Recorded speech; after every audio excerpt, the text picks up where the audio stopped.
from 2 Samuel 11, 1 through 5. If you have a Bible, turn over there with me.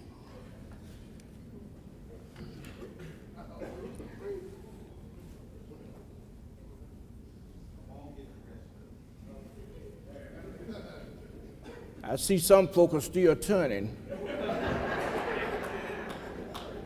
You need to be in Sunday school.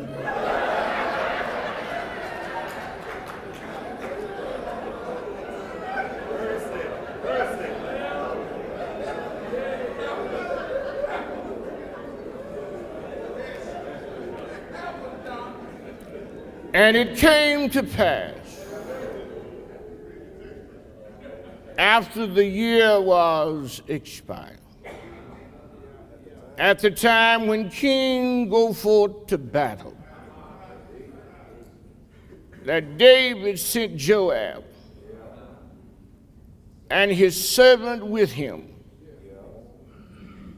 and all Israel. And they destroyed the children of Ammon and designed Rabbah. And David tarried still at Jerusalem.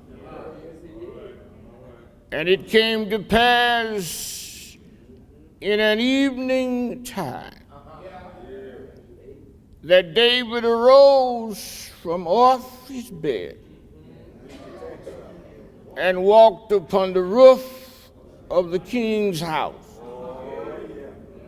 And from the roof he saw a woman washing herself.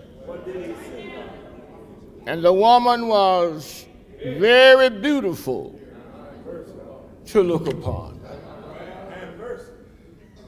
I'm not going to read any further.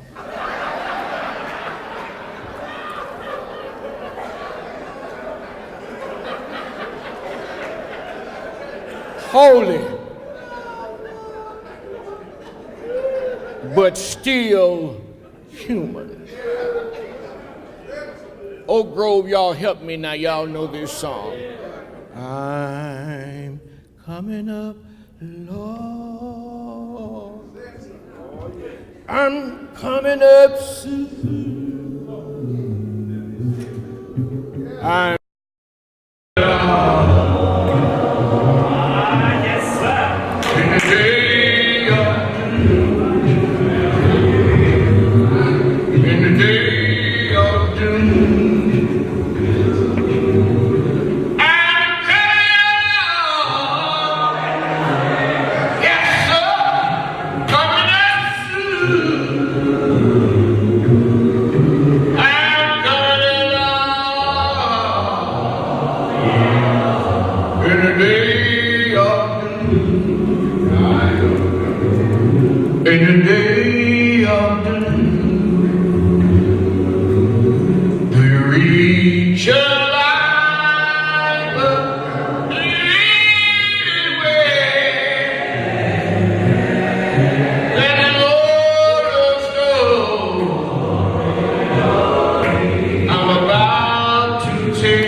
go with me to the land, to Israel, the land of spiritual and physical prosperity,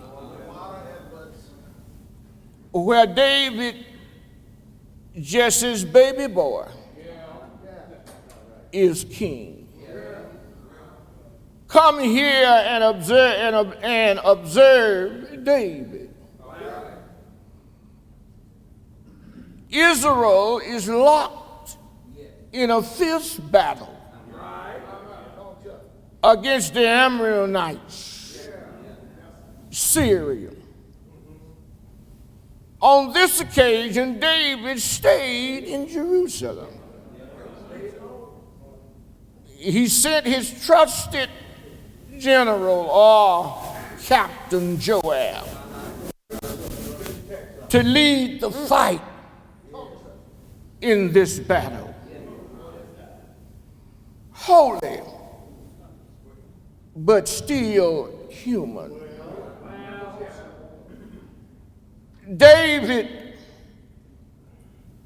takes a nap. It wasn't a beauty nap. Maybe it was his handsome nap. He napped until the evening time. He arises from his sleep and walks out on the balcony of the masonry.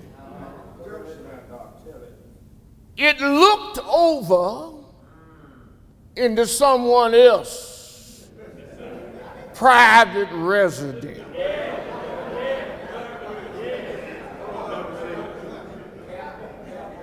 I'm glad I'm not David.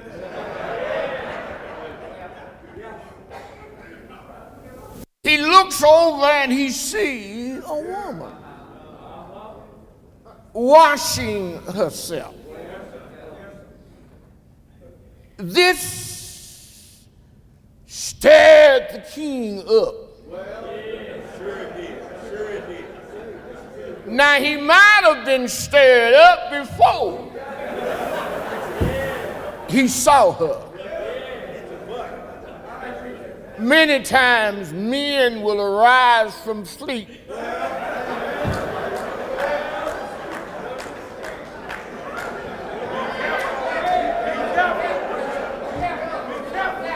and they're already on fire.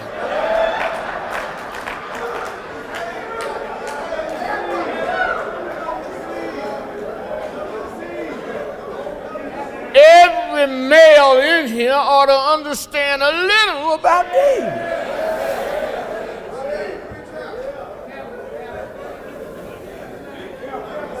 He looks at the woman as she washes herself. He longs at the woman as she washes herself. Now, the Bible said not only was she naked, but she was beautiful to look upon. It's hard enough, Warren, to look at any woman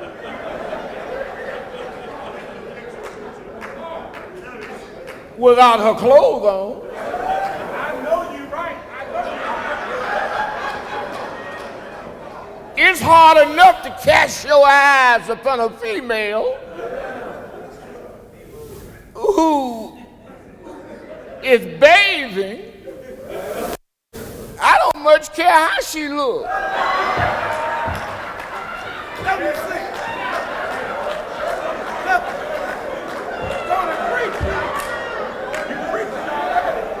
Ain't no need of y'all trying to judge me.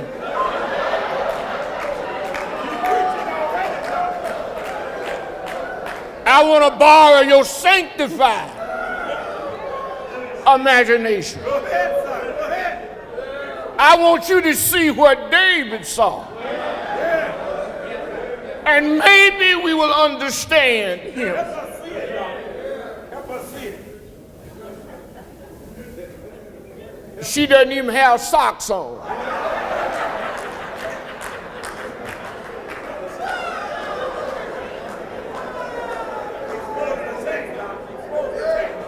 My mama used to say she was buck naked.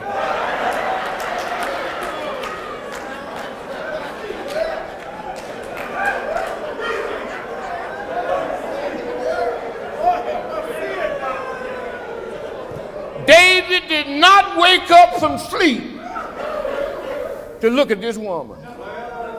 He had no idea that she would be there.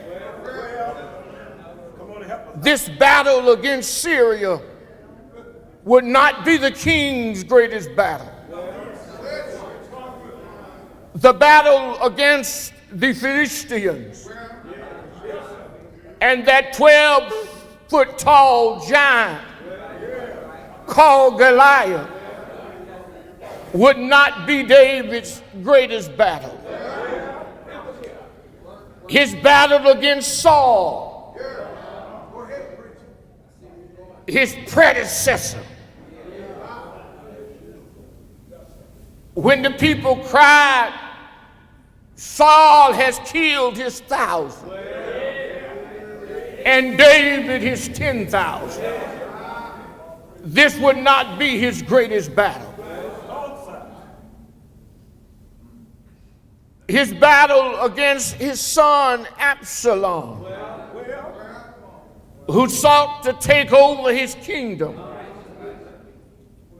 and mistreat his own father. This battle will not be his greatest battle. It is this battle, the battle of the mind, the enemy within. This would be the king's greatest battle. David had fought many battles, but never had he fought a battle like this battle. This is a great battle. James chapter 1, verses 13 through 15 calls it the battle of temptation. Anybody in here ever fought that battle? Listen to James. In James chapter 1 and verse number 13. Let no man say when he is tempted, I am tempted of God. For God cannot be tempted with evil, neither tempt he any man. But every man is tempted when he's drawn away in his own lust and enticed. Then when lust had conceived, it bringeth forth sin. And sin, when it's finished, it brings forth death. David was in the middle of all of it. Now, let me tell you where I think David went wrong. I hope I got some help. Tell us, Doc. Go ahead. Go ahead. David was not wrong when he napped. Talk, son. Help us see it, WC. He was not even wrong when he arose from his sleep. He wasn't wrong. It was the look that got David in trouble. He looked too long.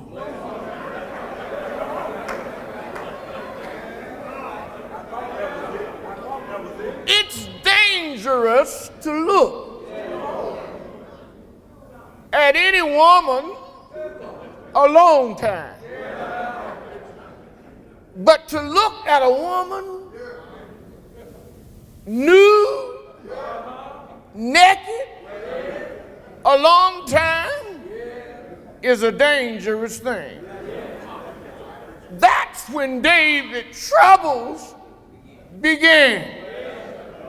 He looked at Bathsheba too long. Might I encourage every man in here, if you're going to look, get a quick look.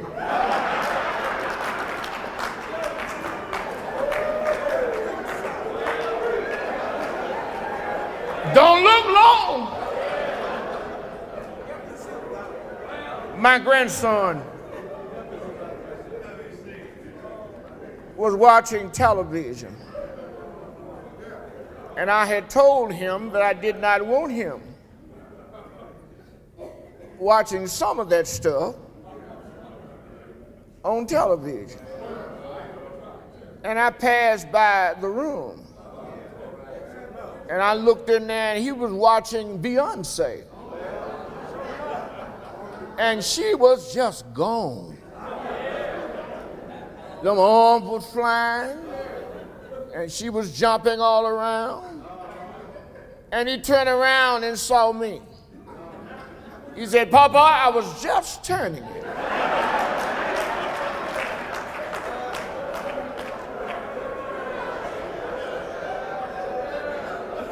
But then I saw her.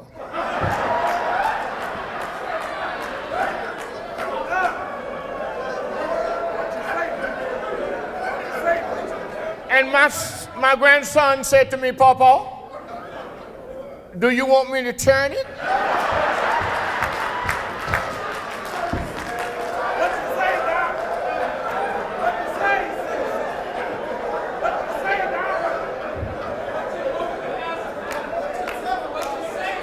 I told him, I said, "No, don't turn it right now. Listen,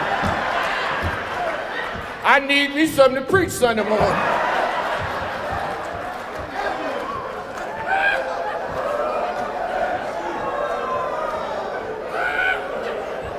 It's dangerous to look. The look becomes alone, and we look too long. That was David's greatest problem. He looked too long. James said, can turn into sin. Sin and death. That's why Paul warned the Romans in Romans 6:1. What shall we say then? Shall we continue in sin? Grace may abound. God forbid. Paul warned them that sin can be habitual if you sleep in it and if you live in it. 1 John chapter 1 and verse 8, Paul said, first of all have sinned. Do I have some witnesses in here? Now, there may be some that haven't looked too long, but all of us sometime are guilty of looking at something, help me, Lord, that we should not look upon. The book said David looked upon Bathsheba. He saw every curve in her body. He saw her beautiful thighs. He saw her breast. That's a whole lot to look upon. He saw her figure. And he began to desire her. Oh, yes, he did. Now, man is made in the very image of God. We are made in his likeness.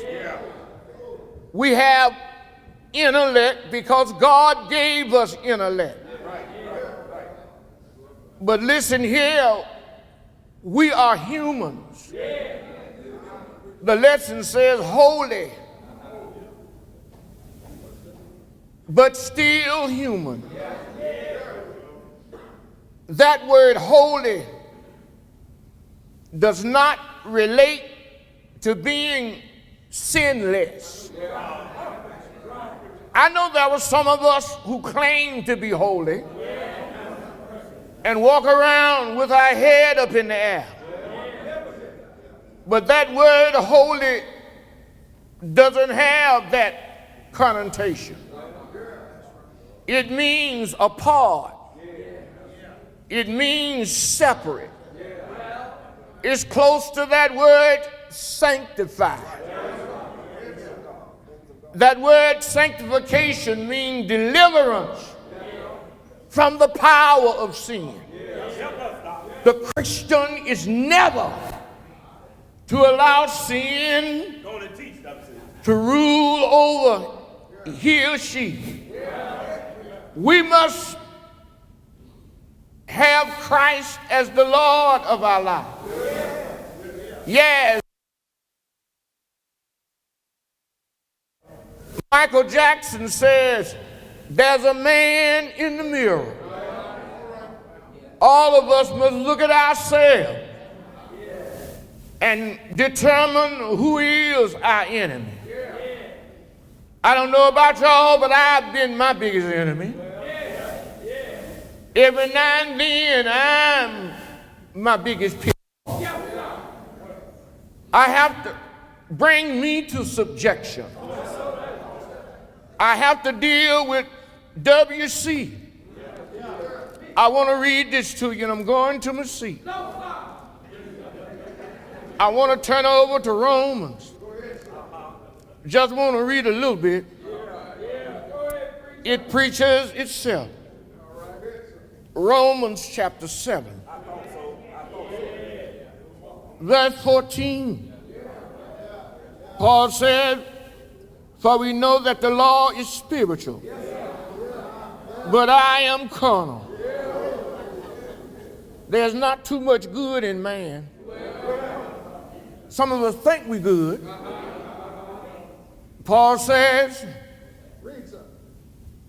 soul under sin. But that which I do, I allow not. For what I would, that I do not. Find myself, I'm paraphrasing, doing what I know I ain't got no business doing. Looking at that, which I know I shouldn't look at. If I do that which I would not, I consent unto the law that it is good. How then it is no more I that do it. That's what Flip Wilson used to say. The devil made me do it. And if you listen to him long enough, you'll do what he tell you. He said, but sin that dwelleth in me, for I know that in me that is in my flesh, and I'm getting ready to close, dwelleth no good thing, for the word is present with me. But how to perform that which is good, I find not. When he said it all, he dropped down to verse 24, and I'm going to my seat. Oh, can y'all help me call him? Oh, wretched man that I am. Who shall deliver me from this body of sin? When I walk down the dark avenues of lust, when I've sinned and sin has conceived me. Oh, wretched man that I am, who shall deliver this body of sin? Sin can stick to you like glue.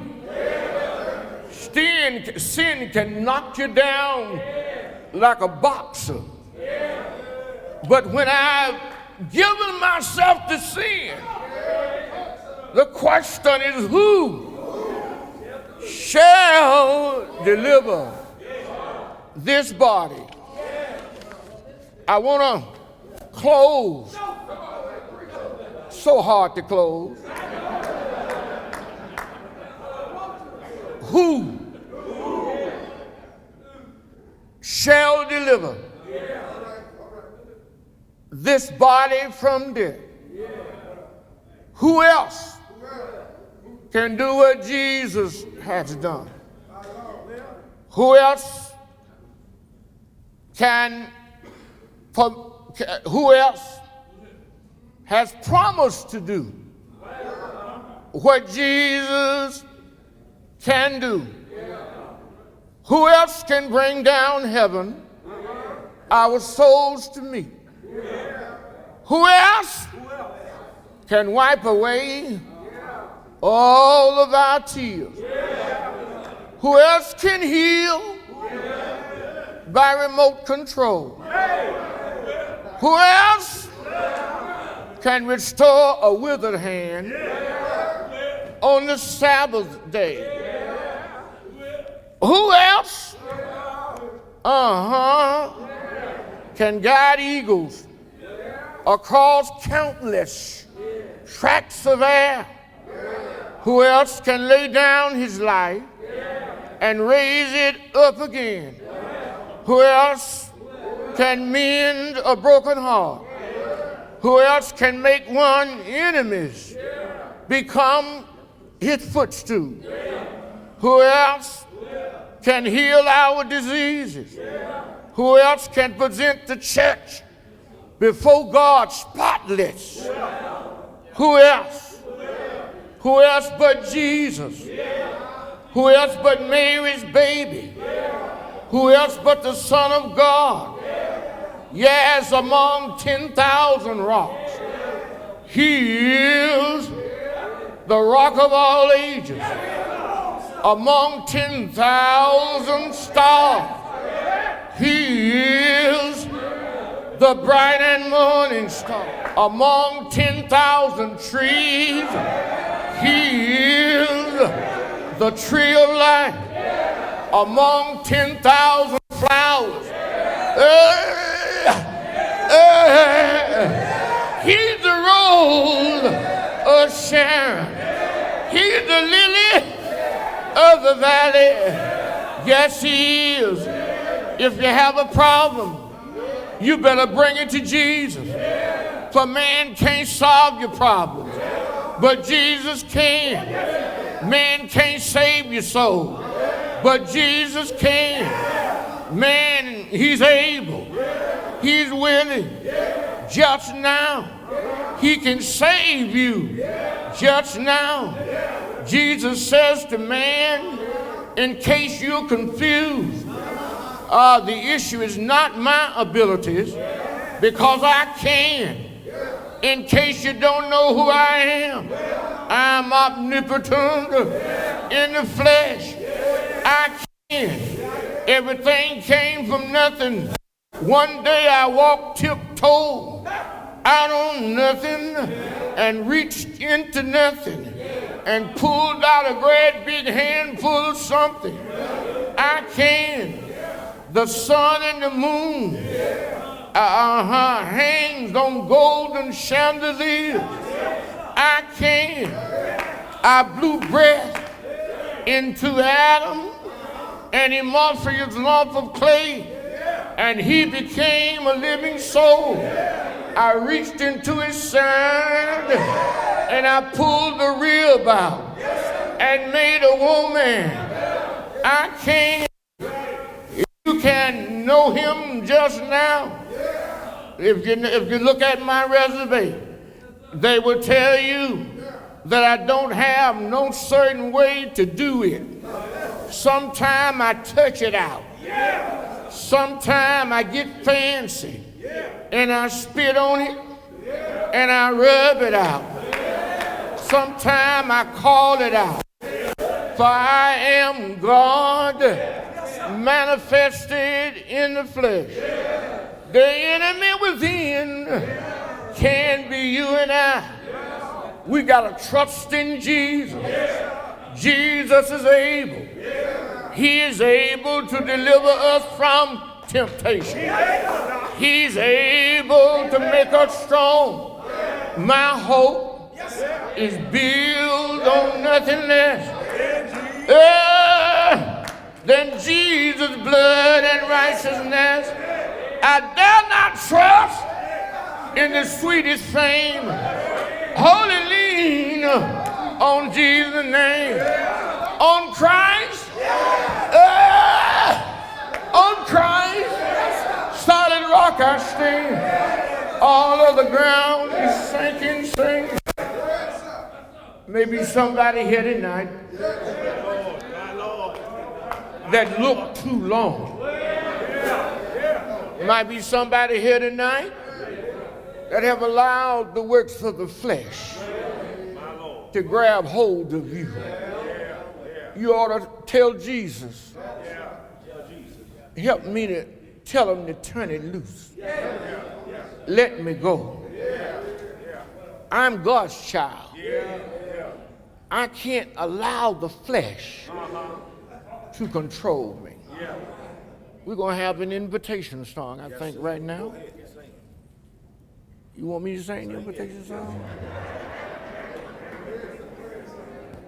You know that there are times